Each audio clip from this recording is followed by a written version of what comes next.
Good morning, good morning. The time for convening has arrived. Senate will come to order. At this time, we'll ask all unauthorized personnel to exit the chamber. Recognize the senator from the 6th. Good morning, Mr. President. How are you today? Oh, I knew you were good. Mr. President, we got a great group of pages here from all over this great state. Out of Riverdale, we have Farouk Ajaboye. From Woodstock, Lauren Bryant. From Lumber City, Chloe Davis. From Atlanta, Maxwell Easterling. From Cumming, Pranati Edithil. From Lake Spivey, Austin Edmondson. From Glenwood, Kinsley Fowler. From Milledgeville, Emma Giles. From Alamo, Ethan Hall. From Marietta, Nathan Metter.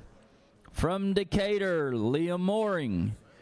From Lilburn, Noah Neely. From McDonough, Shubham Patel. From Vidalia, Kinley Rayford. From Alpharetta, Praganya Rajkumar. From Atlanta, Amelia Riley. From Lumber City, Dakari Robinson. From Marietta, Fia Storino. From Brookhaven, Elise Tay. And from Tucker, Patrick Thibodeau. Y'all give these pages a big round of applause. We appreciate you being here to serve the great people of the great state of Georgia. Mr. President, the journal is a little light from yesterday, but it has been read and found to be correct. So I move we dispense with the reading of the journal. All right, Mr. Chairman, I appreciate that, and thank you for all the pages that are here today. I'm glad y'all took the time to come down here and volunteer your day. Is there objection to dispensing of the reading of the journal? Chair hears none. The reading of the journal is dispensed with. Is there objections to the confirmation of the journal? Chair hears none, and journal is confirmed. All senators who have bills and resolutions to introduce, please bring to the Secretary's desk at this time. First reading references to Senate bills and resolutions. Mr. Secretary. Senate Resolution 932 by Senators Dickerson of the 21st and others, a resolution recognizing United States Treasurer Brandon L. Beach. Transportation. Senate Resolution 933 by Senators Parent of the 44th and others. Mr. President, that completes the order. Secretary, read reports of standing committees. Mr. President, the Senate Committee on Finance has had under consideration the following legislation and has instructed me to report the same back to the Senate with the following recommendation. House Bill 66 do pass by substitute. House Bill 165 do pass by substitute. House Bill 1000 do pass. Respectfully submitted, Senator Hufstetler of the 52nd District, Chairman. Dear Mr. Secretary, pursuant to Senate Rule 2-1.6, I hereby give notice that I will introduce a minority report to be read along with the majority report of House Bill 66, which passed out of the Senate Committee on Finance on March 9th, 2026. Sincerely, Senator Orrock of the 36th. Dear Mr. Secretary, pursuant to Senate Rule 2-1.6, I hereby give notice that I will introduce a minority report to be read along with the majority report of House Bill 165, which passed out of the Senate Committee on Finance on March 9th, 2026. Sincerely, Senator Orrock of the 36th. Dear Mr. Secretary, pursuant to Senate Rule 2-1.6, I hereby give notice that I will introduce a minority report to be read along with the majority report of House Bill 1000, which passed out of the Senate Committee on Finance on March 9th, 2026. Sincerely, Senator Orrock of the 36th. Mr. President, the Senate Committee on Judiciary has had under consideration the following legislation and has instructed me to report the same back to the Senate with the following recommendation. House Bill 535 do pass by substitute. House Bill 1196 do pass. House Bill 162 do pass by substitute. House Resolution 251 do pass. House Bill 999 do pass. Respectfully submitted, Senator Strickland of the 42nd District, Chairman. Dear Mr. Secretary, pursuant to Senate Rule 2-1.6, I hereby give notice that I will introduce a minority report to be read along with the majority report of House Bill 162, which passed out of the Senate Committee on Judiciary on March 9th, 2026. Sincerely, Senator Jones of the 22nd. Dear Mr. Secretary, pursuant to Senate Rule 2-1.6, I hereby give notice that I will introduce a minority report to be read along with the majority report of House Bill 535, which passed out of the Senate Committee on Judiciary on March 9th, 2026. Sincerely, Senator Jones of the 22nd. Dear Mr. Secretary, pursuant to Senate Rule 2-1.6, I hereby give notice that I will introduce a minority report to be read along with the majority report Report of House Bill 999, which passed out of the Senate Committee on Judiciary on March 9, 2026. Sincerely, Senator Jones of the 22nd. Dear Mr. Secretary, pursuant to Senate Rule 2-1.6, I hereby give notice that I will introduce a minority report to be read along with the majority report of House Bill 1196, which passed out of the Senate Committee on Judiciary on March 9, 2026. Sincerely, Senator Jones of the 22nd. Dear Mr. Secretary, pursuant to Senate Rule 2-1.6, I hereby give notice that I will introduce a minority report to be read along with the majority report of House Resolution 251, which passed out of the Senate Committee on Judiciary on March 9, 2026. Sincerely, Senator Jones of the 22nd. Mr. President, the Senate Committee on Rules has had under consideration the following legislation and has instructed me to report the same back to the Senate with the following recommendation. House Bill 254 do pass by substitute. House Bill 1199 do pass by substitute. Respectfully submitted, Senator Brass of the 6th District, Chairman. Dear Mr. Secretary, pursuant to Senate Rule 2-1.6, I hereby give notice that I will introduce a minority report to be read along with the majority report of House Bill 254, which passed out of the Senate Standing Committee on Rules on March 9, 2026. Sincerely, Senator Jones of the 22nd. Dear Mr. Secretary, pursuant to Senate Rule 2-1.6, I hereby give notice that I will introduce a minority report to be read along with the majority report of House Bill 1199, which passed out of the Senate Standing Committee on Rules on March 9, 2026. Sincerely, Senator Jones of the 22nd, Chairman. Mr. President, that completes the order.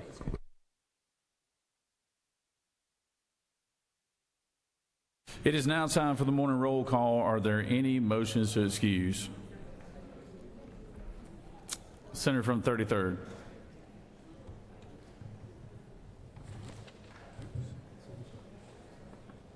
Thank you, Mr. President. Good morning, you all. I ask for unanimous consent to excuse the senator from the 22nd for business inside the Capitol. Without objection, the senator from the 26th is excused.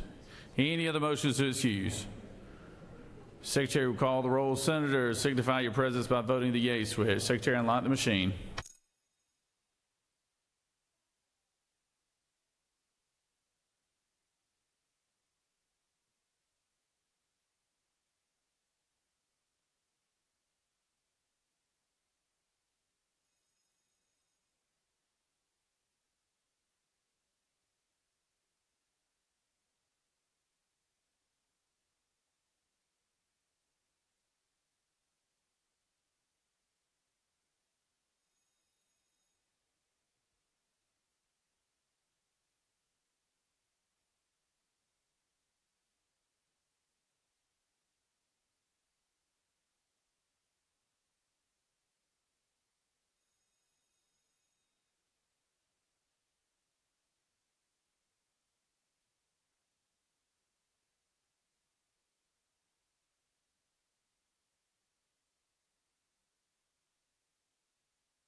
All right. Good morning, everyone. Senator from the 31st, you wave, okay.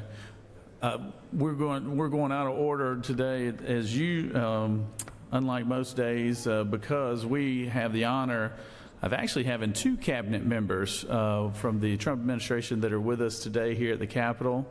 The young lady behind me right here is no stranger to this state or to this body. She is our former senator and now our proud Secretary of Small Business Administration, and she was appointed by the Trump administration, and she's doing a fantastic job.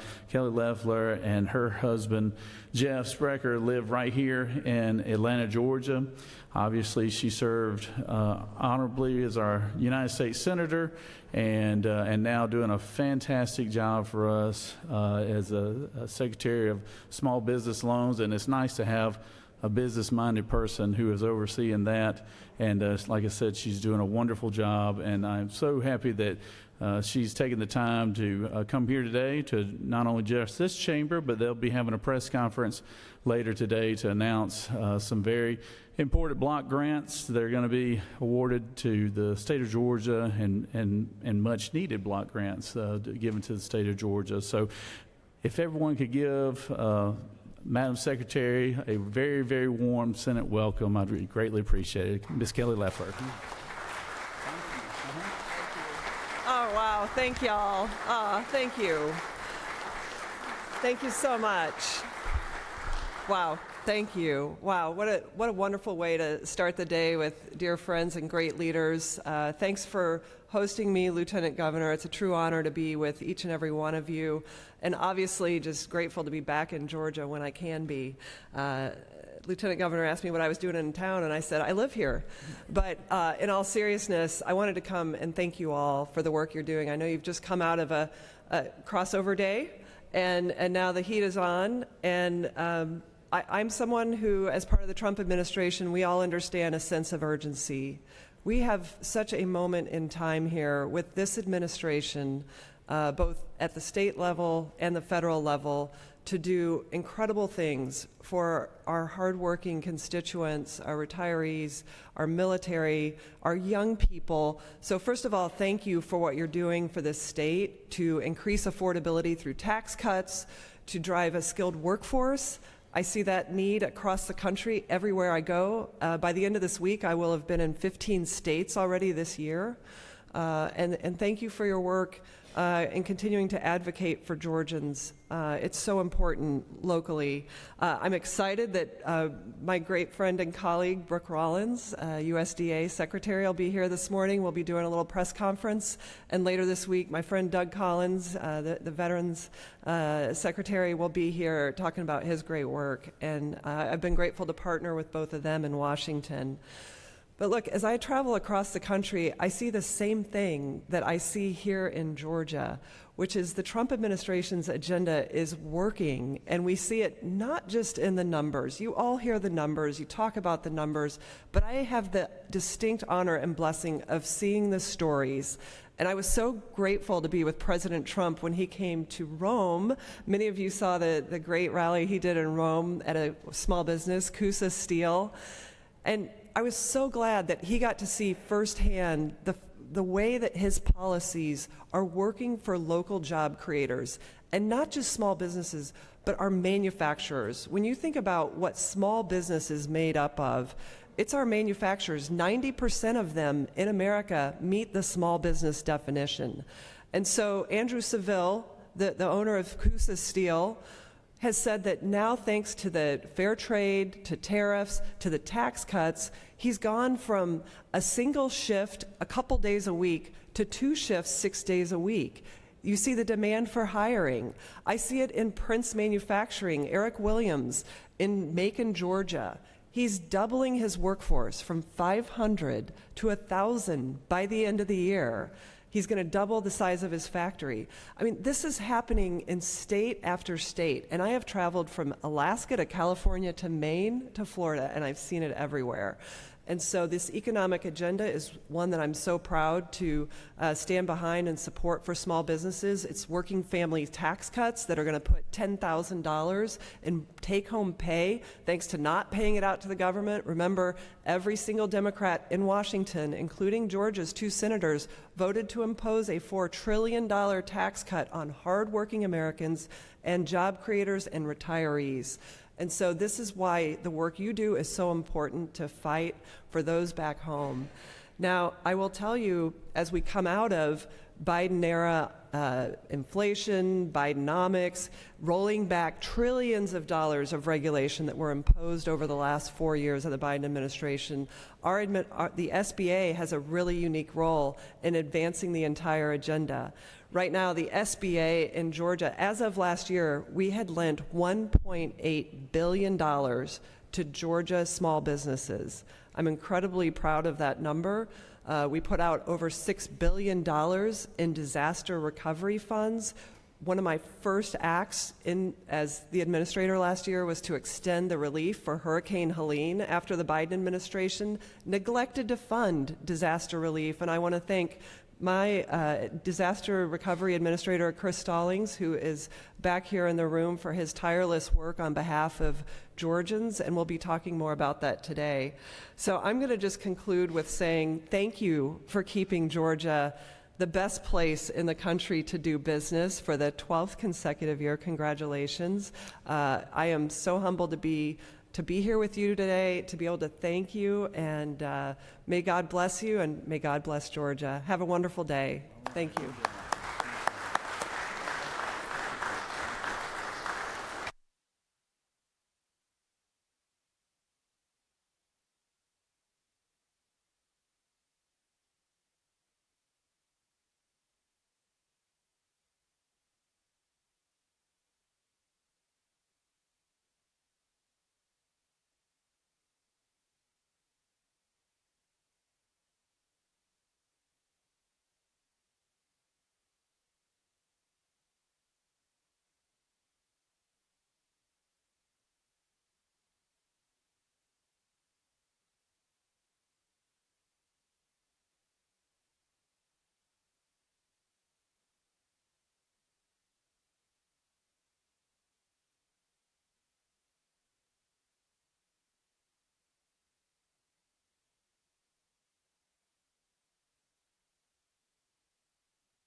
It is now time for the morning roll call, and thank you, Senator, Madam Secretary, we appreciate it.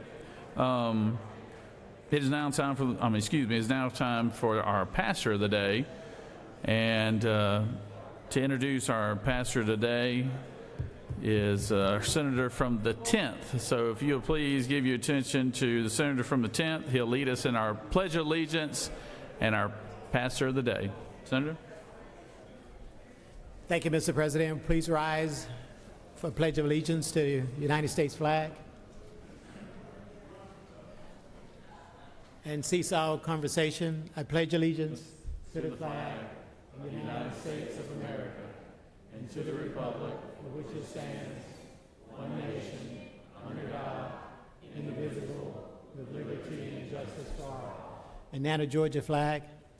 I pledge allegiance to the Georgia flag, principles of which it stands, wisdom, justice, moderation. Good morning. I am excited to present the pastor of the day.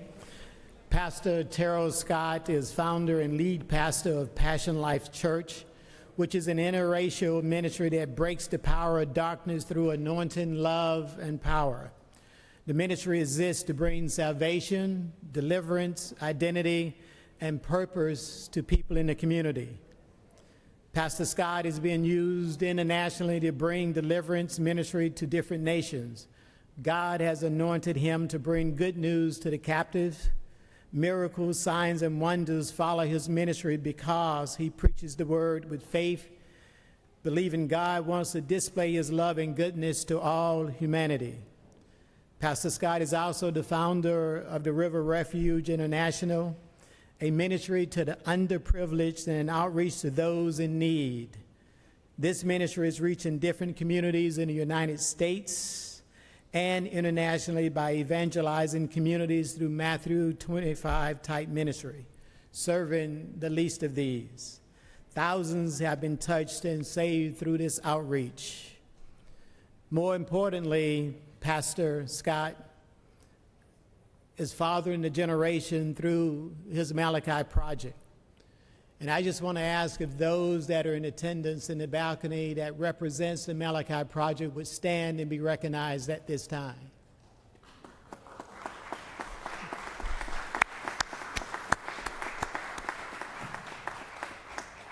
The Malachi Project is a faith-based after-school and mentoring discipleship program committed to transforming the lives of children in low-income communities who are without fathers or parental support.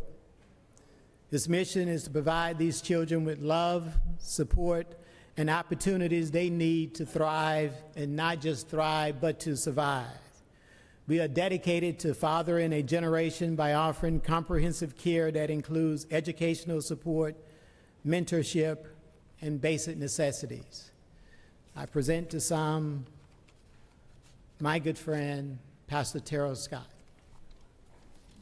Thank you, sir. Awesome. Well, good morning. I'm Pastor Terrell Scott. I'm glad to be with you. And I want to briefly, let me check my time. I told they had me on the time limit here. I want to briefly tell you my popcorn story where God reached me in the lowest place I could find myself. Growing up, I was a good athlete. I found myself on a full scholarship wrestling in college. I threw that away through trafficking drugs and cocaine. Well, I went to prison and did a 20-15 with a $500,000 fine. While I was in prison, I would love to tell you that I changed my life initially and started serving God. But for 2.5 years during that prison sentence, I was running drugs, I was hustling, and I was recruiting people for my gang. Halfway through my prison sentence, a woman I had robbed at gunpoint came to the prison and shared the gospel with me. So the same woman I had robbed at gunpoint, I had left for dead, I had left to deal with the drug dealers, I had put her life at risk, forgave me, and came and shared forgiveness and the gospel. That gospel changed me over 20 years ago.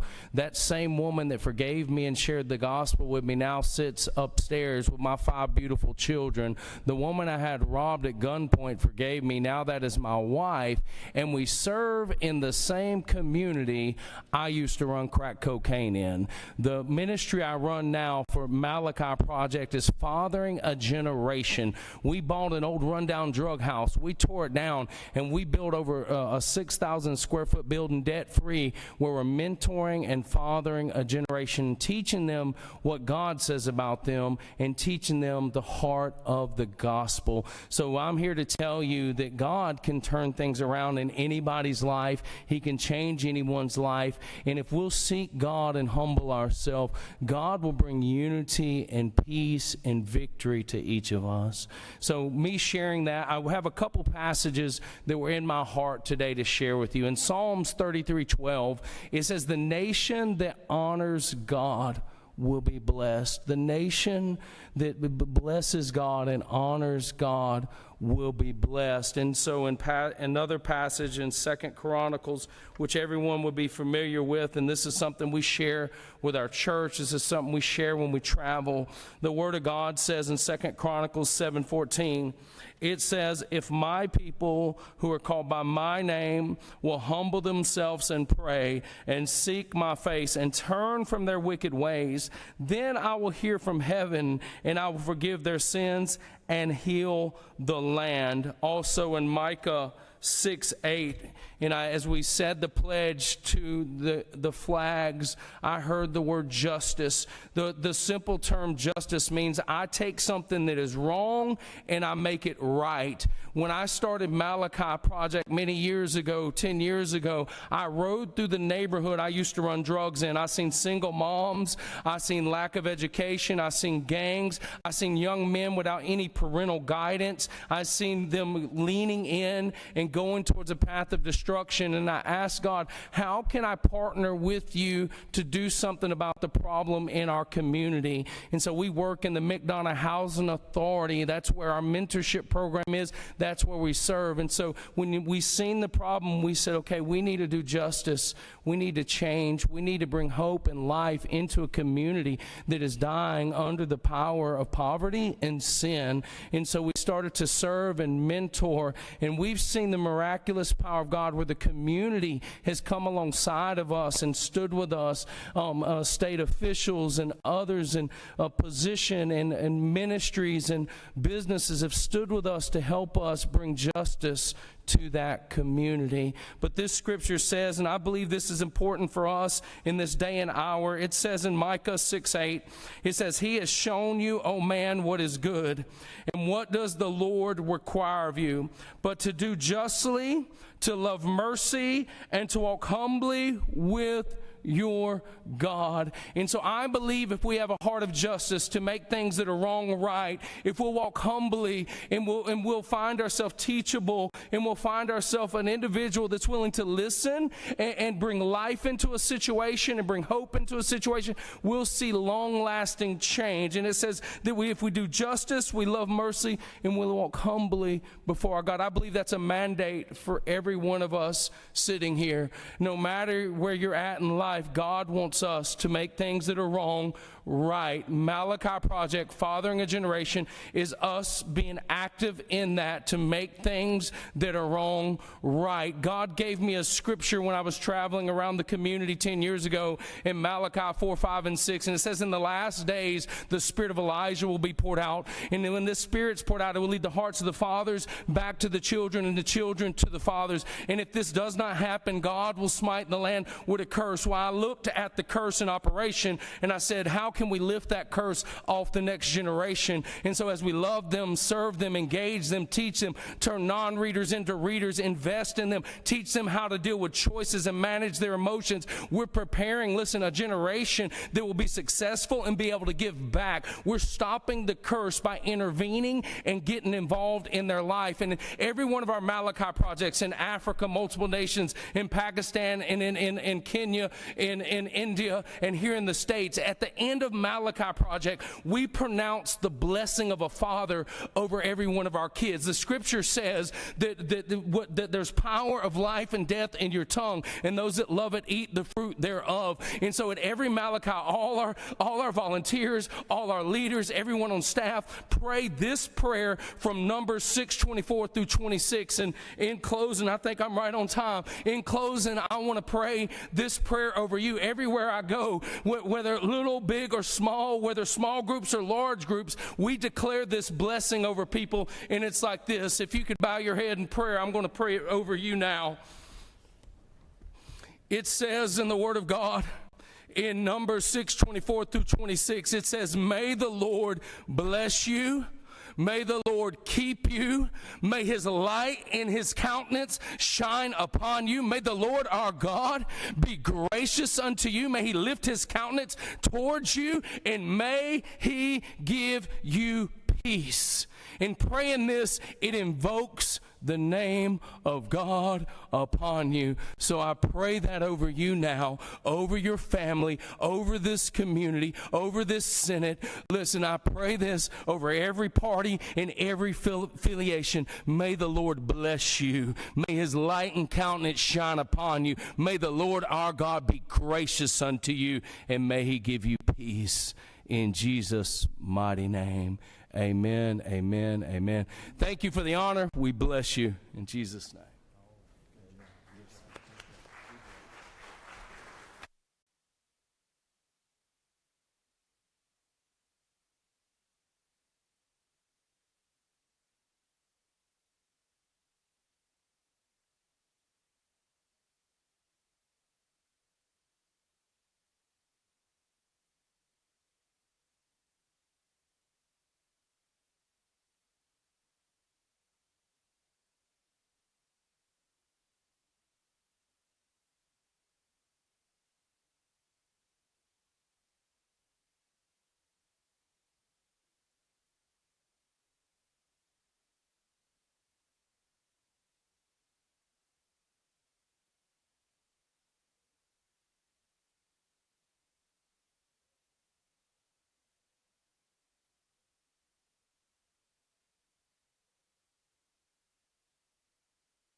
We always love our doctors of the day to come down and be recognized. And to do that, I recognize the senator from Rome, Georgia, to introduce our doctor of the day.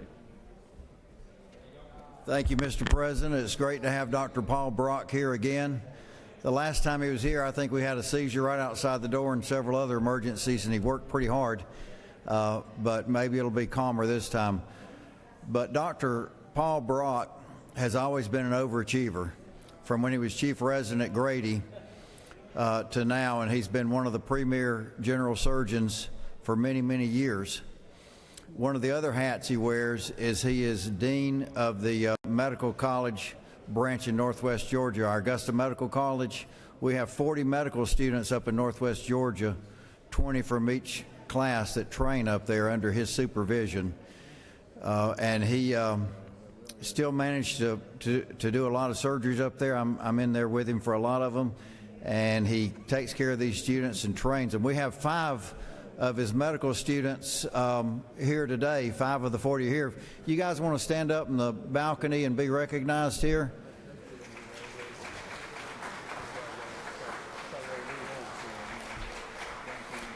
And then one more thing I need to add. We passed out Senate Bill 195 last week unanimously. It was the Paul Brock Act. We've gotten our licensing and credentialing down from many, many months to right about a month. We think we can get it down to a couple of weeks. But we also, on the credentialing, are going with a statewide system that will let you be credentialed statewide instead of having to redo this paperwork. And the reason we know it works is because Paul Brock did this with the medical students. He took the medical students that were spending hundreds of dollars in every hospital and set up a system, a software system that has them credentialed everywhere, saving them hundreds of dollars and saving them time. So when we get this fully implemented, not just our medical students, but our physician assistants and our physicians will be credentialed statewide, and instead of waiting many months to help out another hospital, we'll be able to do it that weekend. He is a leader in education and in surgery and everything else up there. So, Dr. Paul Brock, if you want to come up and say some words to this Senate.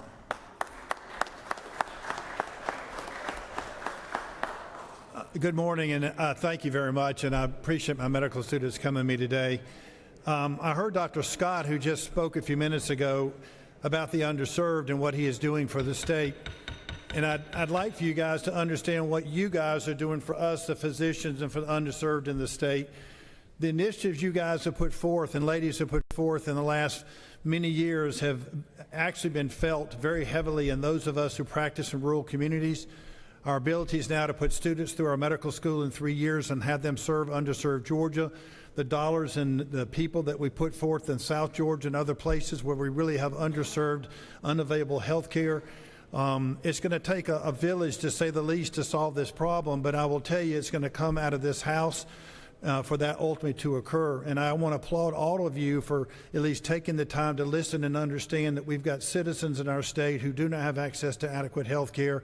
We, the physicians, want to be the vehicle by which that health care is delivered, but we've got to find a way amongst all of us to economically and physically make that happen in places where there are no hospitals, counties where we have no physicians at all.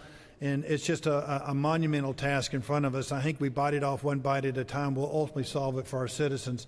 But from a humble heart to you, the senators in this room, I want to thank and applaud all of you for what you do for our citizens and for the health care. Thank you.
if I could have everybody's attention real quick, we have some very special guests. They're here, and we're here to honor the life of their daughter, who was tragically killed in an automobile accident just in the last year here. So, but if Secretary could read the caption, then but everybody could stand at attention and keep conversation to a minimum. Thank you. Senate Resolution 908 by Senators Williams of the 25th and others. A resolution honoring the life and memory of Miss Abigail Savoy and for other purposes. Whereas Miss Abigail Savoy grew up in Fayette County, Georgia, playing soccer, cheerleading, swimming, and running. And whereas she attended Georgia College and State University in Milledgeville and was an active member of Alpha Gamma Delta sorority, and whereas Ms. Savoy studied public health and had hopes of joining the Centers for Disease Control and Prevention upon graduation, and whereas Ms. Savoy's life was tragically cut short on October 21st, 2022, when her vehicle was struck at the intersection of GA 16 and High Falls Road and England Chapel Road near Jackson, Georgia, by a driver who ran a stop sign.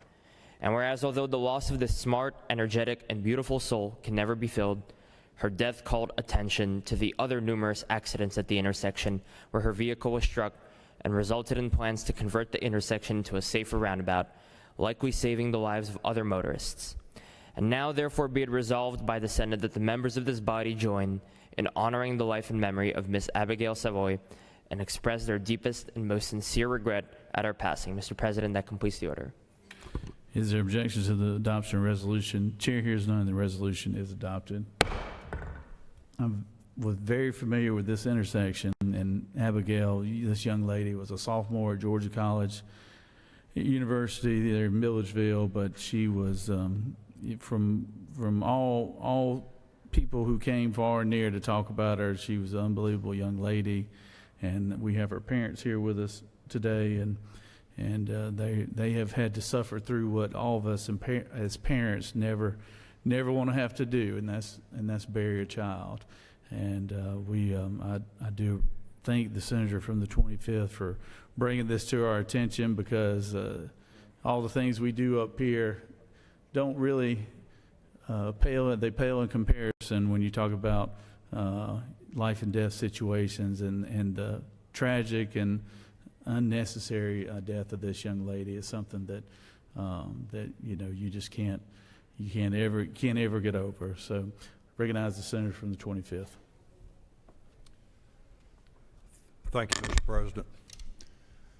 Thank you very much. This is something that none of us ever want to happen, but it does happen. And all we can do is hold this family in our thoughts and our prayers and wish them healing and comfort from God's mercy. And I'd like to recognize a close personal friend of mine that I served with many years ago when she was Secretary of State, President Kathy Cox, who is the president of Georgia College and State University, where Abigail was a student. And she's part of the reason we're here today. I'd like to recognize her for a moment. Thank you. Thank you, Senator Williams. Thank you, Senators. Thank you to Lieutenant Governor Jones. To all of you for honoring the life of this beloved student in our student body. Her death left a big void in our student body, as she was, even in just 2 years of her enrollment, beloved by our student body and by her faculty and staff. And so we join you in honoring her life today and in rejoicing in many ways that her life can, we hope, save the lives of many others with a safer roundabout installed by the Georgia DOT at that intersection. Many of our students are in the balcony today, along with a number of faculty, staff, and administrators as we are here on Georgia College Day, and we thank you for that recognition, as well as recognizing Mr. and Ms. Savoy, who are here with us today. Thank you again.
Senator from the 29th.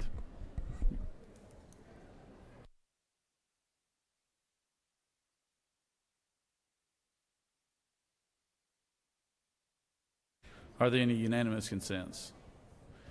Hearing none. I see Senator Albers. I see your better half is here today. Is that I see over there, and the First Lady of the 56. So glad to have her here today. Also glad to see former Senator Mike Dugan over there, and former Senator P.K. Martin right there. So give them a round of applause, please.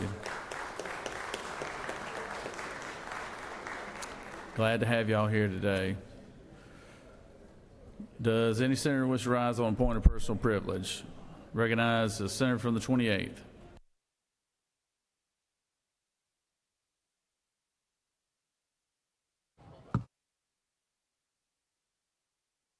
Senator, you can do it from there if you'd like.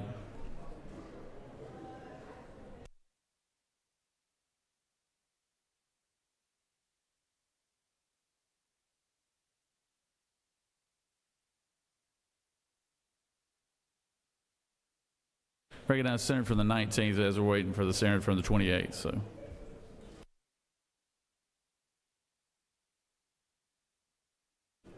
Thank you, Mr. President. Members of the Senate, two things. One, subcommittee chairs, please be ready. You know we need your subcommittee readouts on the budget by Thursday afternoon, so please prepare for that. And also, point of personal privilege, the Toombs County High School AP Government class is in the balcony, and they're my guests here today. Guys, thank y'all for being here. Glad to see people from home. Thank you, Mr. President. I yield the will.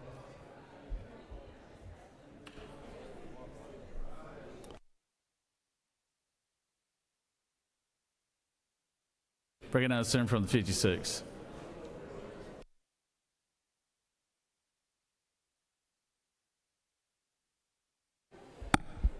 Thank you, Mr. President. Thank you for acknowledging my much better half, Carrie, who's here today. We've actually celebrate our anniversary every February the 23rd when we're in legislative session. So our last 16 have been here while serving. And I just want to take a moment to recognize our 33rd anniversary, which happened back on February the 23rd, and just thank her for all love and support of all those years. Thank you. I yield the will. All right. Happy anniversary.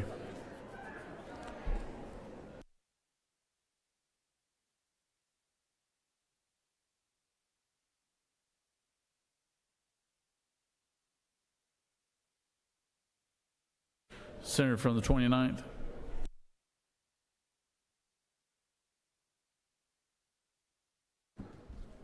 Thank you, Mr. President. Colleagues, I have a resolution here in front of me today recognizing March 10th, 2026 as Georgia Limb Loss and Limb Difference Awareness Day here at the state capitol and for other purposes. Now, what I can do is I can stand here in the well and I can read you this resolution, which sounds a lot like the other resolutions we hear day in and day out here. But I don't want to do that. I was asked to talk about this a little bit earlier, and everybody knows I do everything extemporaneously, which sometimes is good and sometimes is bad.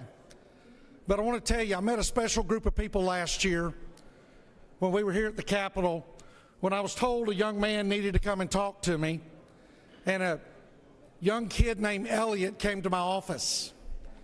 And Elliot had the same smile and energy as other children, except for one difference. Elliot was missing a limb. And so as he talked to me, I thought about all the other kids I'd ever met. And this kid had an energy about him. He had a personality and just a joy he brought with him that touched my heart.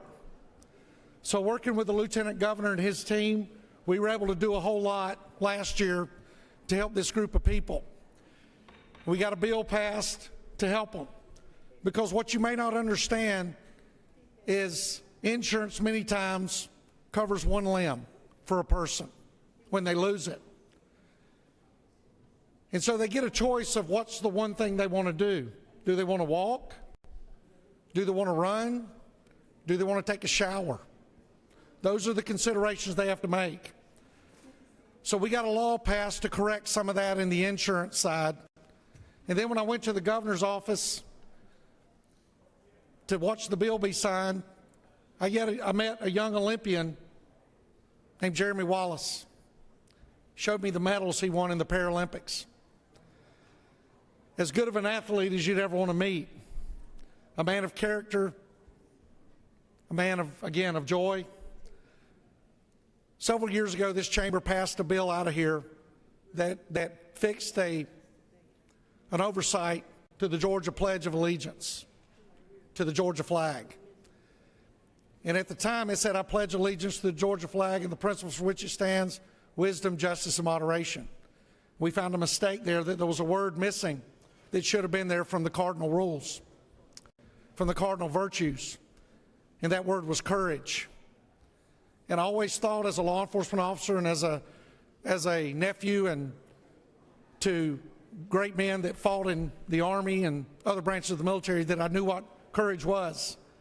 But I didn't know what courage was until I met these individuals.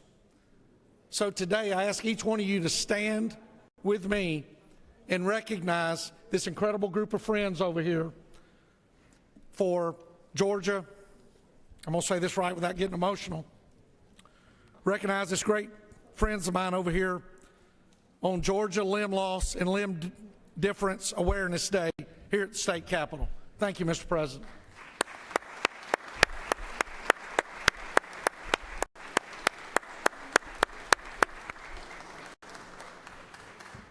Thank you, Senator. Appreciate that. Senator from the 28th, you're up.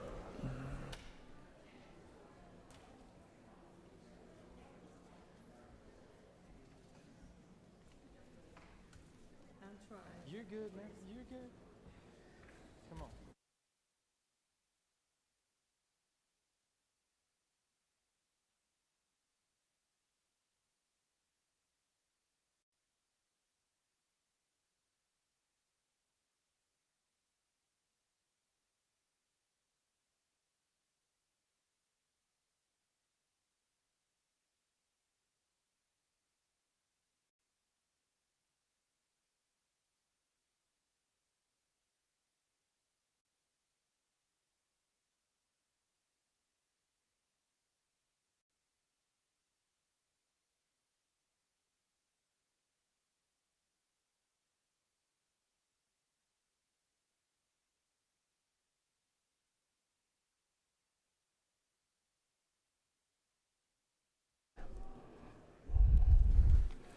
It's a wonderful day at the Capitol today.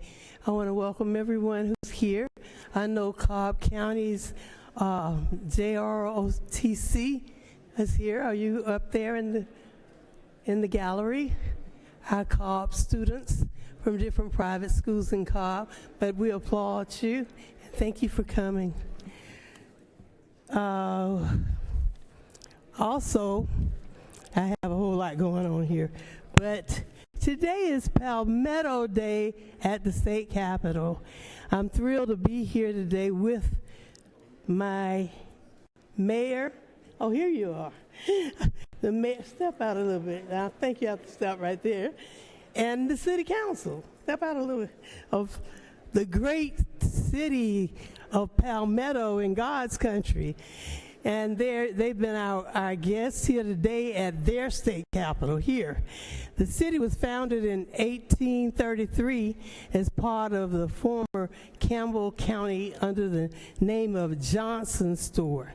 It was renamed Palmetto in 1850, and it is flourishing now. I'm so happy that they're here today. They're downstairs in one of the room 125, and they have food there. And so come on down and meet your city council person and your mayor. We see you on TV all the time. Oh, y'all are like her. She doesn't do anything to make you mad. Just things to help the community. I want to thank you, Mayor Teresa Thomas Smith, for all that you do. And finally, I want to thank the Palmetto residents. Do we have them? That's up there is 30. Oh, stand up. And senators, we all give them a warm welcome. God bless you all, and God bless this beautiful city. And lastly, it's the Yellow Rose Day. And my Yellow Rose recipient, who is like the Woman of the Year, is Sharon Hill. Sharon? Wait. And this morning, all of the ladies who are in the Women's Caucus on the House and Senate side had an opportunity to have breakfast and give plaques and things for our community, our leader.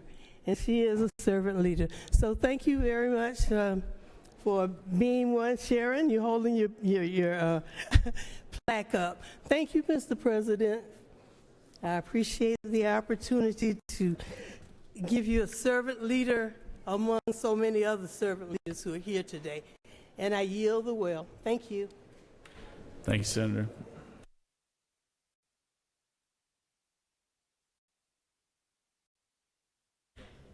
I see former Senator Mike Crane is here today. Let's give Mike Crane a round of applause. Senator, the red buttons don't get used as much anymore, man. You need to show some of these folks how to mash that every once in a while. So they need some help with that, you know. Good to see you, Senator. I can tell you the one from the 6th right there, it's probably never been used. So.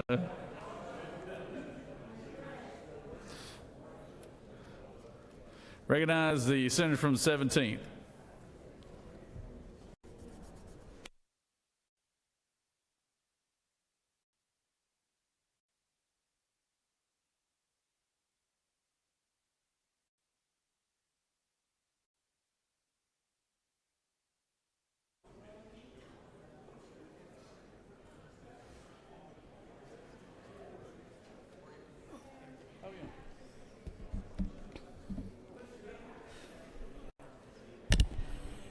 Thank you very much, Mr. President.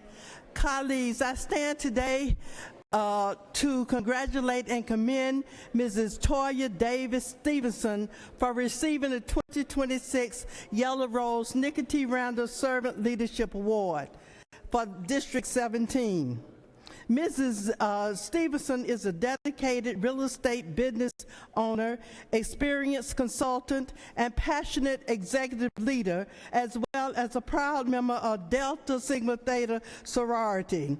She is the CEO and team leader of Keller Williams Realty Atlanta Classic, where she is committed to community engagement, wealth building, leadership development, and market dominance across Metro Atlanta.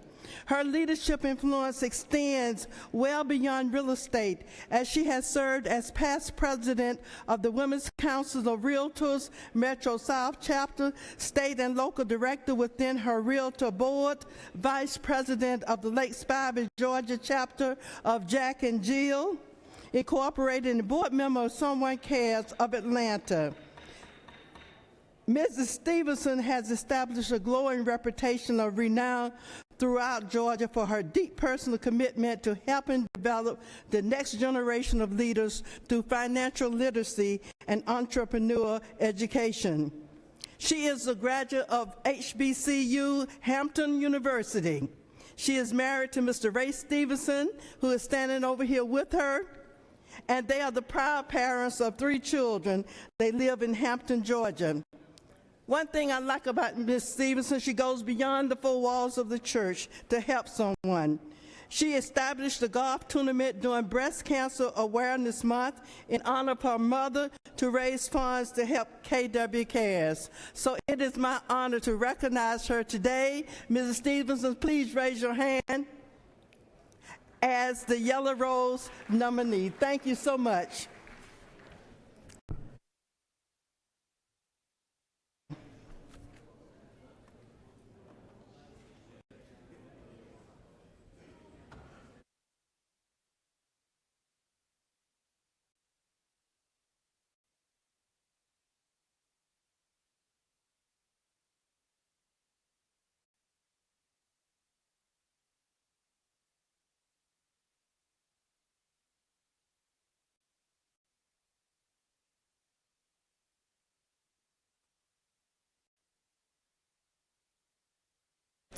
Recognize Senator from the 39th.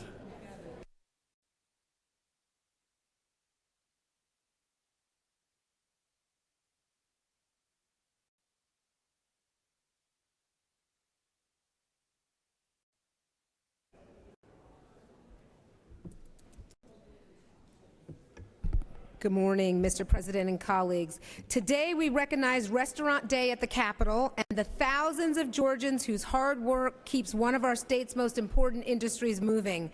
Restaurants are more than places where we gather for a meal. They are engines of opportunity and economic growth in every corner of our state.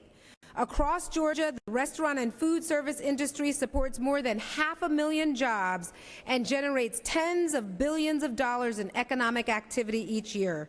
From family-owned diners and neighborhood cafes to the dining establishments and the restaurants that welcome millions of visitors through our airports and tourism destinations, this industry helps to power Georgia's economy. But what makes the restaurant industry truly special are the people, the entrepreneurs who take the risk to open a new concept, the chefs who turn creativity into culture, and the servers, cooks, managers, and hospitality professionals who show up every single day to take care of their communities. Restaurants are often the first job someone ever has, and for many, the first step toward building a career or owning a business of their own. So today we say thank you to the restaurateurs, workers, and hospitality leaders who help make Georgia not only a great place to live, but a great place to gather around the table. Thank you.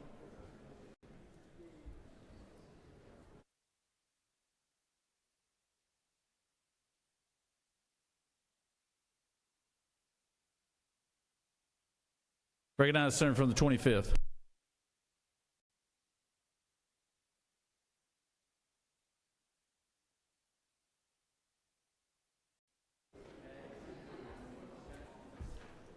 Thank you, Mr. President. First of all, I want to recognize today being Georgia College and State University Day. Do we have some of you students up there? If you'll stand up and be recognized. This morning, thank y'all. I want to recognize Georgia College State University, located in my district in Milledgeville. It was founded in 1889. It is the state's designated liberal arts institution which boldly fuses academic excellence with an unwavering commitment to student success. Considered one of the most innovative universities in the South, Georgia College offers vibrant academic and cultural experiences, competitive athletics, experimental learning opportunities so that graduates are prepared to make a lasting impact on their communities. Georgia College President, a former member of the Georgia House of Representatives and Georgia Secretary of State Kathy Cox, is right over here, has led the university through 4 years of record growth and fundraising through the development of Imagine 2030. Again, thank you, Georgia College, for all that you do. Thank you, President Cox. Thank you very much. Also, while I'm here, I want to recognize a young man who's a up-and-coming musician here from Middle Georgia. We have over here Logan Crosby. I have a resolution to read on him for his professional achievements and contributions to the state of Georgia. Whereas Logan Crosby was born in Macon, Georgia, raised in Milledgeville, Georgia. He's a graduate of the University of Georgia, where he earned a political science degree. And whereas during his collegiate career, Logan Crosby gained hands-on experience in public service, he worked with me in the House, Representative Houston Gaines, and the administration of Governor Brian Kemp. And he also worked at our funeral home in Milledgeville, so further strengthening his connection to community service and leadership. And whereas in 2022, Logan Crosby competed in the inaugural season of ABC's Claim to Fame, where he earned second place and gained national recognition. And whereas following the television appearance, Logan Crosby relocated to Nashville, Tennessee to pursue a full-time career in music, and he is now an independent recording artist whose music blends pop, rock, soul, and country, and he has toured extensively across the United States. He has released multiple original projects and is currently on his third headlining tour, continuing to expand his audience through authentic songwriting and live performances. His unique journey from public service to the arts reflects the diverse talents fostered in Georgia and serves as an inspiration to young professionals pursuing both civic engagement and creative endeavors. Now be it resolved by the Senate that the members of this body recognize and commend Logan Crosby on his accomplishments in public service and music and congratulate him on his continuing success as a recording artist. As a point of reference, his mother has a first cousin, some of you may know. He goes by the name Jason Aldean, but they'll be right over here, and stop by and visit with them and say hello to an up-and-coming, and you'll catch him on the tours across the United States. Thank you, Mr. President. All right. Logan, it's good to have you here, man. You're up there making big things happen up in Nashville, Tennessee, and we appreciate you. And Logan is from my neck of the woods, and he's got a whole family full of musical talent. So his first cousin is Jason Aldean, and his about everybody I know in your family knows how to play a musical instrument. So y'all give Logan a big round of applause because he's representing the state very well.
Recognize the senator from the 40th.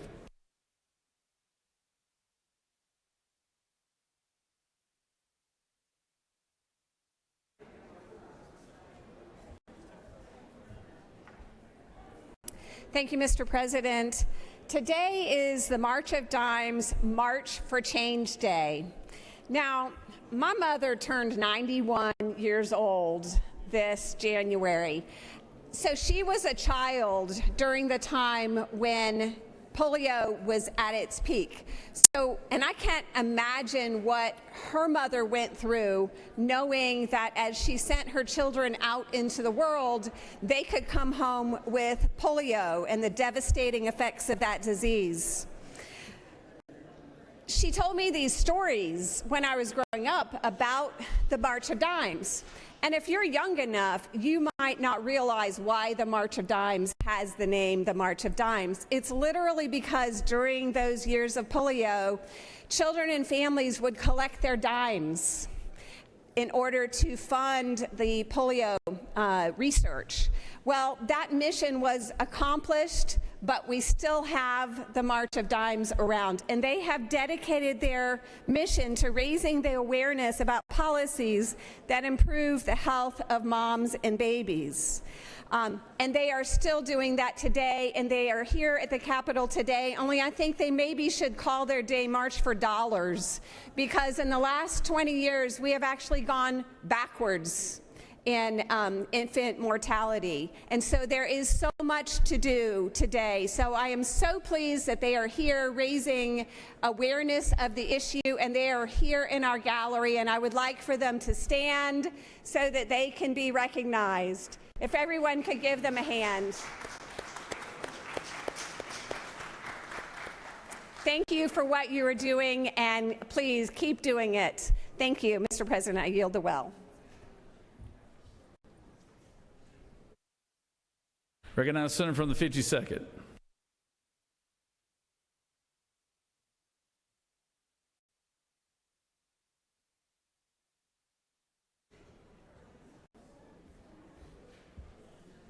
Thank you, Mr. President. I'm here to talk about Q cells, but first I do want to mention that Hannah Neighbors with the prosthetic leg over here that was up here was my daughter's cross-country coach back when she was in high school.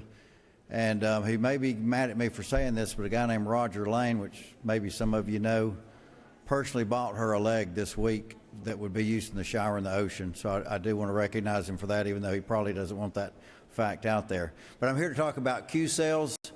Q cells was founded in 1999 in Germany. The Hanwha Group brought them out of bankruptcy in 2012, and they produce monocrystalline silicon photovoltaic cells, and not just solar panels. And the reason for that is that those cells that were being produced in China are actually being produced here. So they're making the product in the United States, not just importing it in. They're in the senator from the out of the Dalton area and my district. They have facilities in both places. They're back up. You might have seen this week the full production in that facility.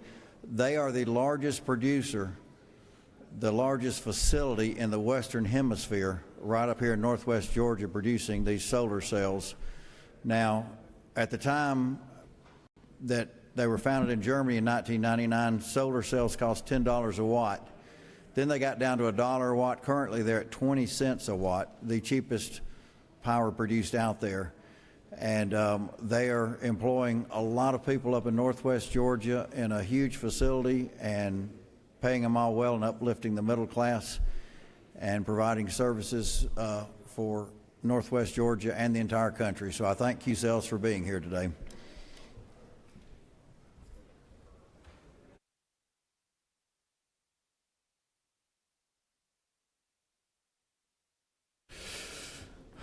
We're going to suspend points of personal privilege for a second. We have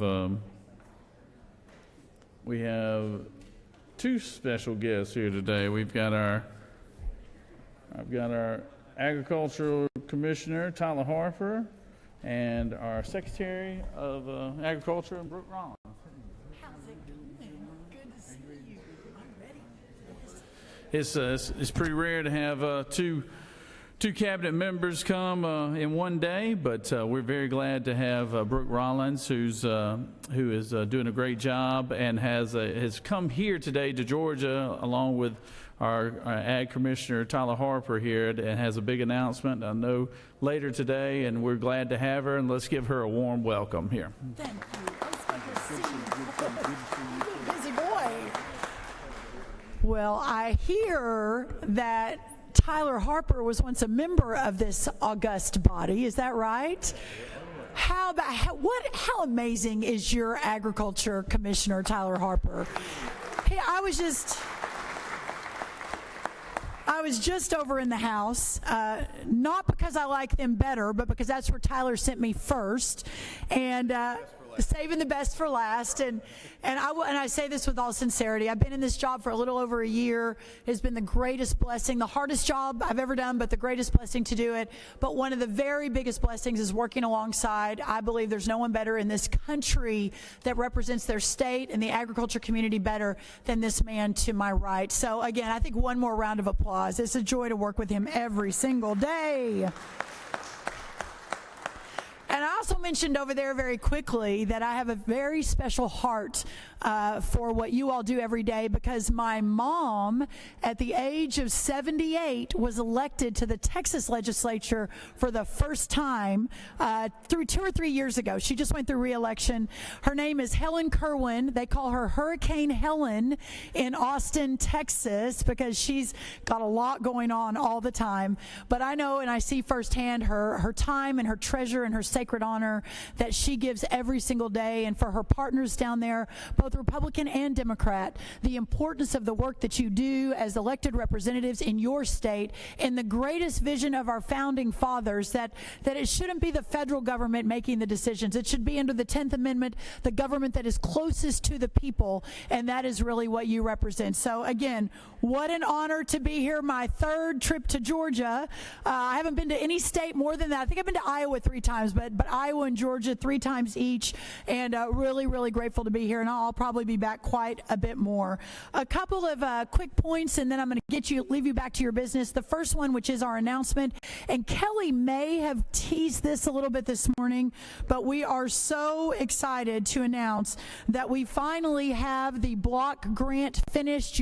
Tyler has been just absolutely, what's the right word? I was going to say a tyrant, but that is too strong.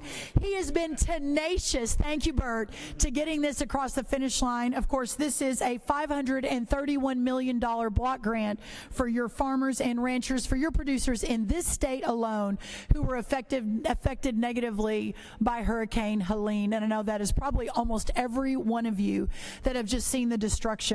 I want to note that those applications we're finalizing today, we're signing today. The applications open Monday. They close April the 27th. So next Monday, March 16th, close April the 27th. And we're really looking forward to a seamless effort to get that money to your producers who really, really need it. Over the last year, we've moved out, in addition to the $561 million in Georgia today, we've moved out $176 million in Georgia to 4,000 of your farmers in our emergency commodity assistance program just last year, $61 million to more than 6,000 of your ranchers and dairy farmers through the emergency livestock relief program, over $87 million to more than 2,000 of your producers, your specialty crop guys, 87 million to 2,000 of them, and 115 million to almost 7,000 of your farmers and ranchers through our supplemental disaster relief program. It cannot be overstated how much President Trump and our administration is committed to our agricultural communities, to moving these funding out quickly. We realize it is the difference to a lot of these farmers and ranchers between surviving this season to the next, and that is what we're working so hard to change. The second thing I want to talk about is how we will continue to battle the one big beautiful bill, which again I'm assuming my friend Kelly talked a little bit about today. What that included, we must continue to remind all Georgians and all Americans, the biggest tax cut in American history, more money for families to keep in their pocket. The 2 million family farms that are now exempt from the death tax. When I was in Georgia earlier last year, one of the biggest issues I kept hearing about from our farmers and ranchers was the inability to pass on this way of life and their land and their facilities and their farm to the 3rd and 4th and 5th and 8th generation here in Georgia because of the death tax. That is now taken care of. For the first time in over 10 years, we had no farm bill in the last administration. We tried. We couldn't get it. Well, not we, but the last administration, the Republicans certainly tried. But the new farm piece of the one big beautiful bill finally addressed reference prices. And I'm guessing for most of you, you know exactly what that means. That means more money in the pockets of our farmers and ranchers, between a $10 and $21 billion additional payment into the pockets of those, especially who need it the most through our reference prices. One thing after another, opportunity zones were made permanent. I know a lot of you have worked on that in this state. Rural Health Transformation Fund, $50 billion into rural communities, the largest investment in rural America in history by our federal government. And of course, the list goes on. When you add that to the 18 new trade deals that were signed in the last year, you compare that to 0 new trade deals in the previous administration. This is a major, major win that will begin to be felt in this year of 2026. Again, 18 new trade deals. In the first year of Trump 2 alone, we saw an increase in corn exports of about 29%, in dairy of about 19%, and in tree nuts of 11%. These new deals are working, and agriculture is at the top of every new deal that is struck. And if it's not, Secretary Lutnick, Secretary Bessent, and our trade rep, Jamison Greer, get daily messages from me about how it must be. And so we're getting a lot done there. In Georgia, the H-2A program. Georgia uses the labor program of H-2A more than almost any state in the country. Think about that. Almost any state in the country, your farmers and ranchers use the labor program, the work program H-2A. Under the last administration, that program had gotten absolutely so expensive that many couldn't use it anymore. An average of around $30 an hour when you include transportation and housing and everything that that program requires. Well, under a new rule that we just put into place middle of last year, that price per worker per hour comes down almost 40%.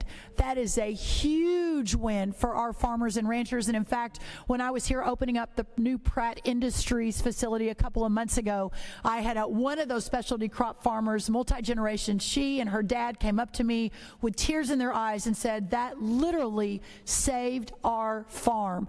These policies matter. The battle matters. It matters. Listen, we know that there is still so much work to do. We know that this farm economy is the worst. Even though it is getting better, it is still the worst we have seen in decades, perhaps in our lifetime. We have to fight to get the cost of inputs down as we're expanding the markets across the world. And we have to ensure that we're supporting our farmers. A couple weeks ago in San Antonio at Commodity Classic, I announced our One Farmer, One File initiative. For those of you that farm and for those of you that hear from your farmers, you probably know of the mountains of paperwork that they have been required to fill out to participate in all of the USDA programs. At the beginning of last year, when DOGE came in, we were working to make government more efficient very quickly. One of the things we were able to do is, as DOGE wrapped up, we moved those geniuses into our technology program at USDA. And what they have done in just a couple of months is do what no one thought was possible. They have gone from over 1,000 contractors and billions of dollars of technology spend just in the farming and ranching lanes and the policies at USDA to now moving to one farmer, one file for $100 million versus a couple of $1 billion, and no longer do we have 1,000 contractors taking taxpayer dollars without any return on investment. The farmers will feel this the most, but the taxpayers will as well, and we're very excited about that. Our Farmer Bridge Assistance Program that went out a couple of weeks ago, the One Farmer, One File program was its first, I shouldn't say experiment, but the first test of the program, and within a couple of days, we had already moved out to thousands of producers, including many here in the state of Georgia, with very few glitches. So good news on the horizon for all of our incredible farmers and ranchers.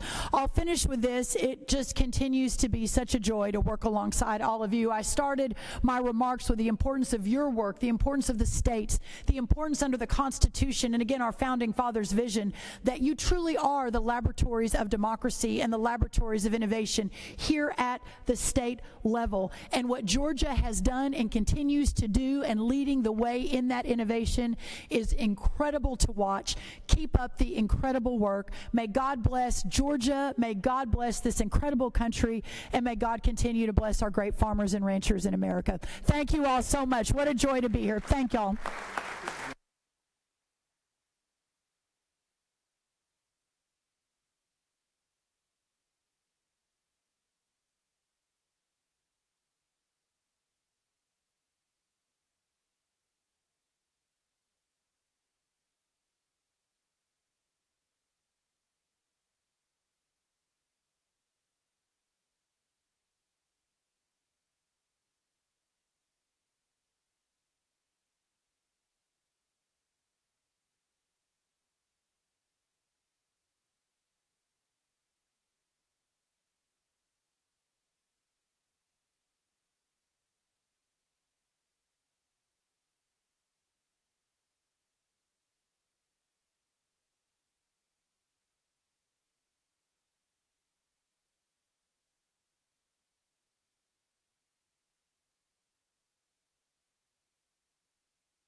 Okay.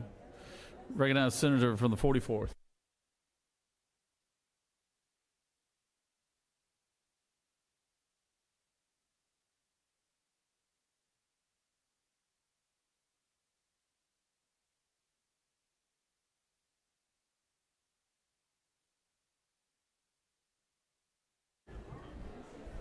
Thank you, Mr. President. I am so excited to honor as my Women's Caucus honoree, Samira Fazili. She is an economic policy expert with over 20 years experience in program execution, crisis management, and supply chain. It's actually very appropriate given all the dignitaries that we've had here today with Secretary or SBA Administrator Loeffler and Secretary Rollins, because Samira's most recent stint in public service was with the Obama-Harris administration, where she had senior roles that where she was instrumental in working to bring and integrate the plans for Q-Cells, Rivian, SK Battery, and the semiconductor plant that is within SK Battery's portfolio, as well as the Hyundai plant to Georgia, working in the Biden-Harris administration on executing those plans. She also, during COVID, worked at the port with the Georgia Port Authority to help Georgia farmers get their exports out when things were very tricky during COVID so that their products could go to market. So I'm very honored to recognize all the work that she has done. She's also had senior roles at the Federal Reserve, went to Harvard and Yale, and right now is a consultant to businesses, nonprofits, and governments across the world. So thank you for all your work, Samira. We are very honored to have you as a Georgian who has also helped our economy thrive. Thank you.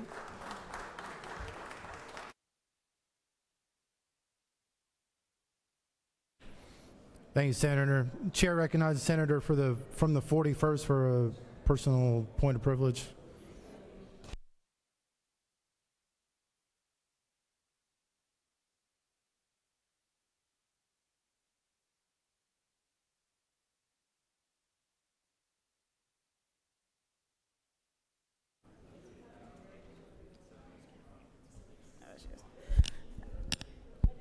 Thank you, Mr. President. Just want to acknowledge today is Savannah College of Art and Design Day at the Capitol. So I believe there's some SCAD folks who are here, and just want to welcome them to the Capitol and thank them for their work, especially on the original 33. Those artists are responsible for helping to make our statue that will be on the inside of the Capitol. So again, happy SCAD Day. Thank you. Chair recognizes the Senator from the 43rd.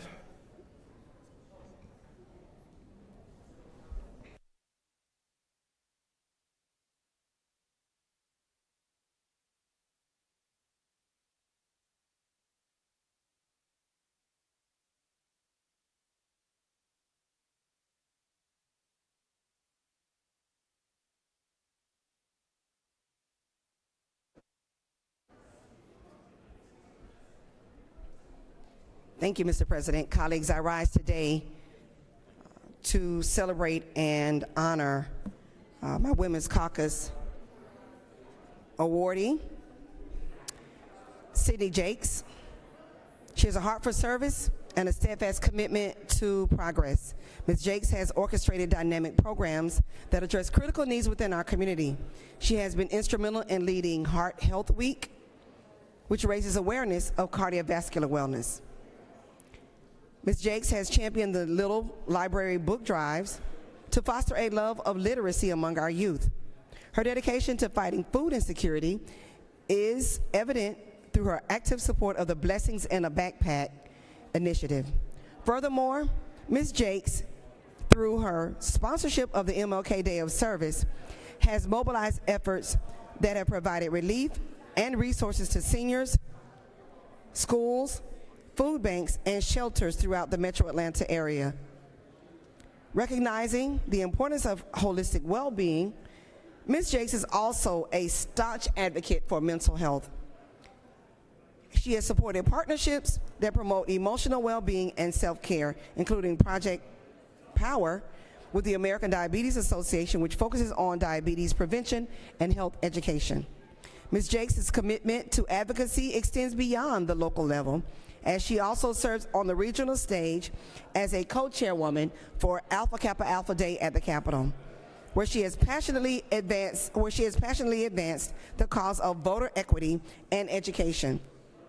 Through her role, she continues to amplify the voices of marginalized communities, ensuring that the civic engagement remains at the forefront of the mission. Ms. Jakes is a visionary leader, unwavering advocate, and devoted leader of the 20 Pearls Foundation and Alpha Kappa Alpha Sorority Incorporated. Congratulations, Ms. Sydney Jakes. Thank you, Mr. President. I yield the well.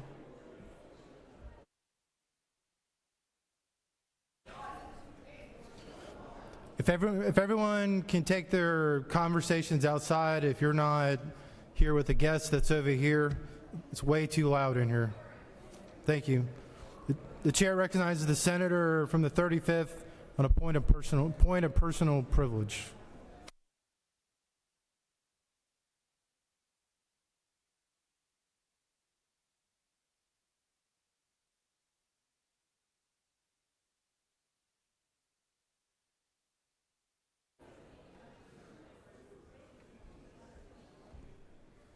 All right, thank you, Mr. President. I just want to take a moment to acknowledge that no matter your politics, war is still tragic, and I'd like for us to take a moment of silence. We have 7 U.S. service members that have lost their lives. There are over 170 elementary school girls that lost their lives in Iran. I would like for us to take a moment of silence to recognize our service members and for the innocent life that's caught up in international warfare. Over 170 elementary school girls in Iran died to a bombing, and our 7 service members who have lost their lives. Let us take a moment of silence. Thank you, Senator. If anyone will rise and give a moment of silence to those who have lost their lives in the Iranian war.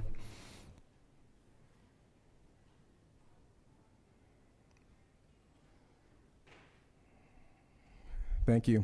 I yield the well. Thank you, Senator.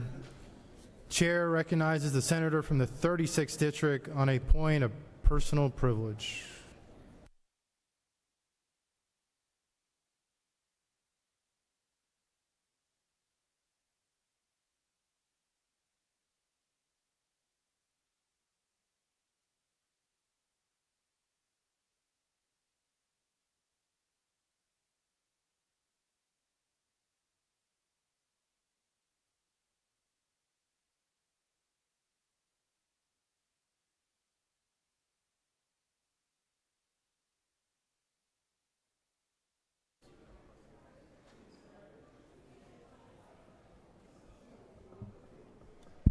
Thank you, Mr. President.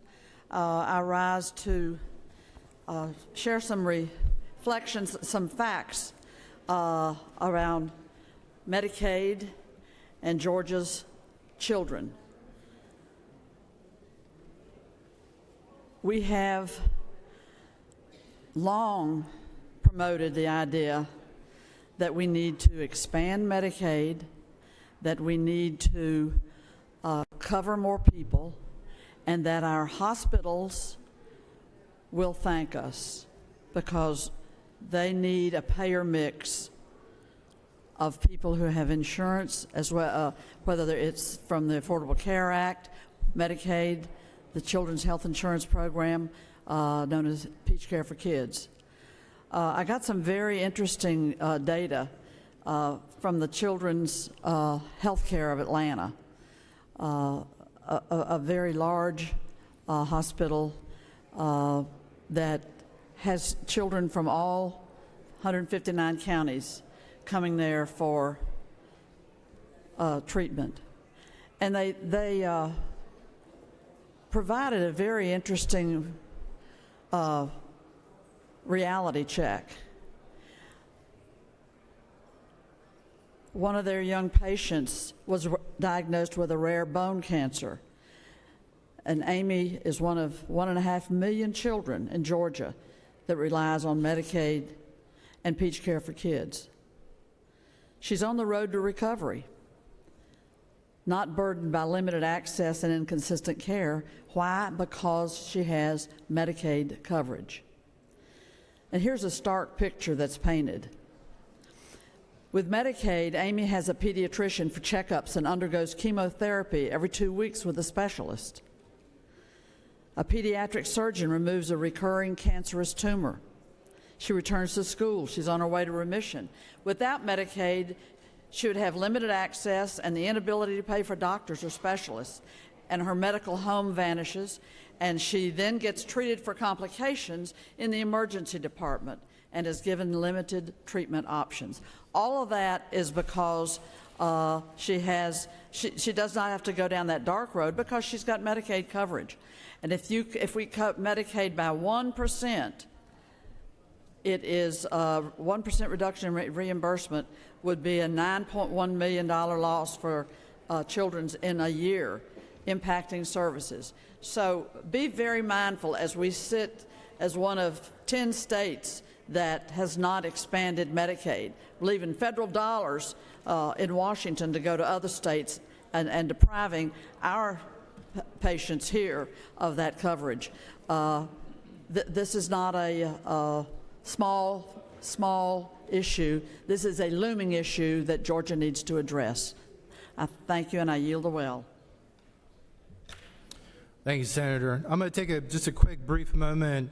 Want to recognize some friends in the gallery. Santiago Marquez, the director of the Latin American Association. The Latin American Association, for those of y'all that may not know, was founded in 1972 on Buford Highway, not too far from where I grew up, and has grown into the state's leading Latino serving nonprofit, providing bilingual services of workforce development, entrepreneurship, youth programs, food security, and housing. And Santiago, I just want to say thank you to you and your team and the work that you do.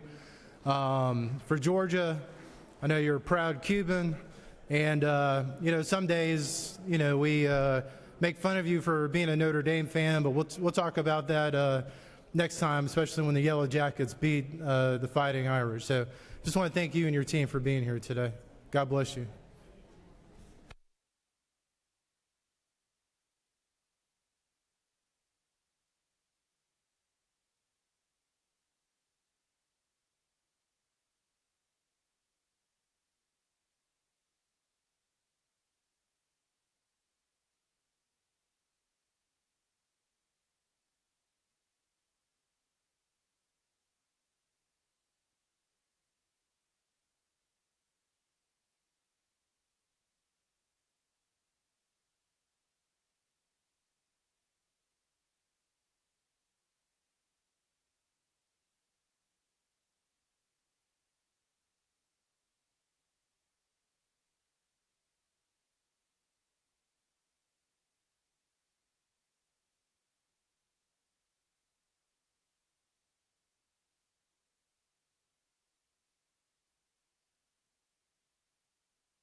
The chair recognizes the senator from the 19th for a motion.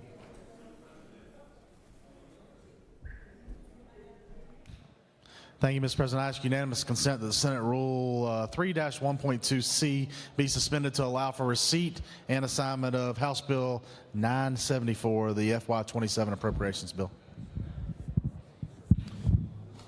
Is there objection to the senator's motion? Without objection, the motion is adopted.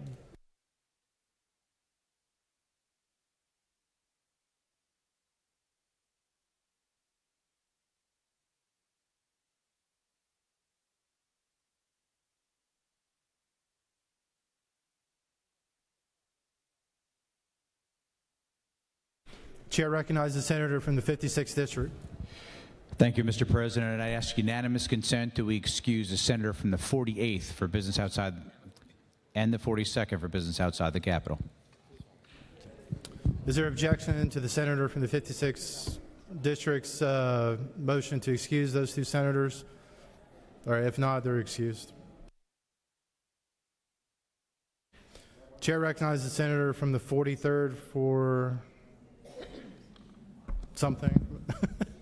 Thank you, Mr. President. I ask for unanimous consent to excuse the senator from the 26th. The senator from the 26th is excused.